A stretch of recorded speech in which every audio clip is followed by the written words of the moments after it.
இன்று முற்பகல் 9:45 மணியளவில் ஹோமாகம கட்டுமான தொழிற்பேட்டையில் அமைந்துள்ள 3 மாடிகளைக் கொண்ட மோட்டார் சைக்கிள்களுக்கான தலைக்கவசம் தயாரிக்கும் தொழிற்சாலையின் 3வது மாடியில் தீ பரவியிருந்தது.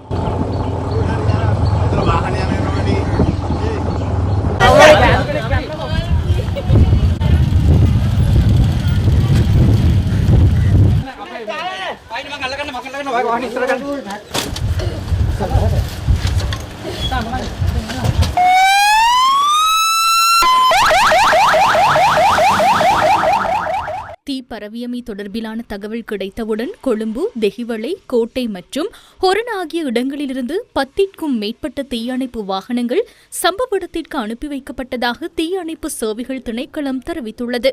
தீயை கட்டுப்படுத்துவதற்கு விமானப்படை, ராணுவம் மற்றும் போலீசாரும் ஒத்துழைப்பு வழங்கினர்.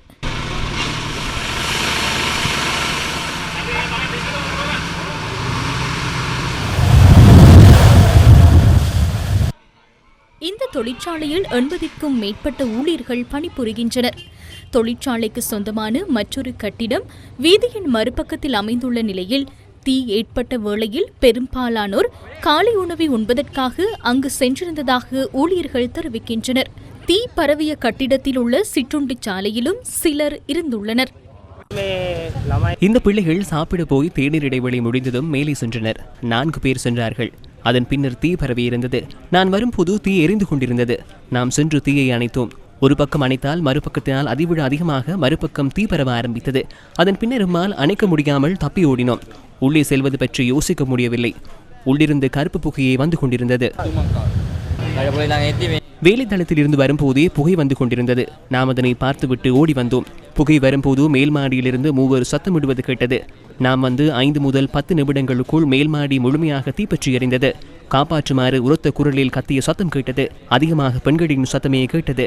மேல் மாடியின் இந்த பகுதியில் தான் தீ பரவ தொடங்கியது. 2 மணி நேரத்திற்கும் அதிக கால முயற்சியின் பின்னரே தீ கட்டுப்பாட்டுக்குள் கொண்டு வரப்பட்டது.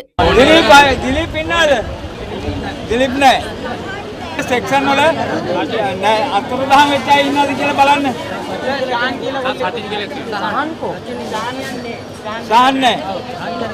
මම கோட்டை ஃபயர். நான் கோட்டை தீயணைப்பு படையிலிருந்து இன்று கட்டளை அதிகாரியாக வந்தேன். நாம் தற்போது மேற்கொண்ட விசாரணையின் பிரகாரம் 9:45 மணியளவில் தீ பரவ ஆரம்பித்துள்ளது. தீ பாரிய அளவில் பரவியிருந்தது. இவர்களின் ஹெல்மெட் தயாரிக்கும் அந்த ரெஜிஃபோம் உருண்டைகள் மற்றும் ரசாயனங்கள் காணப்பட்ட பக்கத்தோடு சேர்த்து நாம் வரும்போதே தீ மிகப்பெரிய அளவில் பரவியிருந்தது. 3 பேர் சிக்கிக் கொண்டதாக எமக்கு தெரிவிக்கப்பட்டது.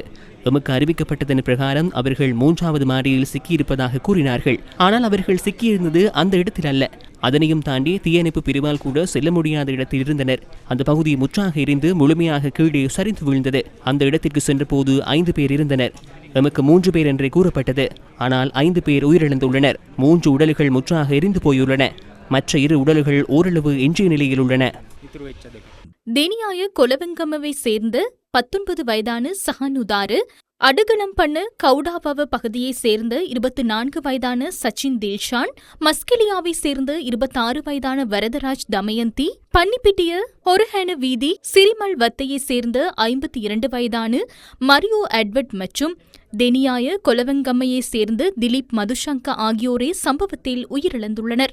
மின்விசிறி ஒன்றில் ஏற்பட்ட மின்கசிவே தீ பரவியமைக்கான காரணம் என போலீசார் சந்தேகிக்கின்றனர்.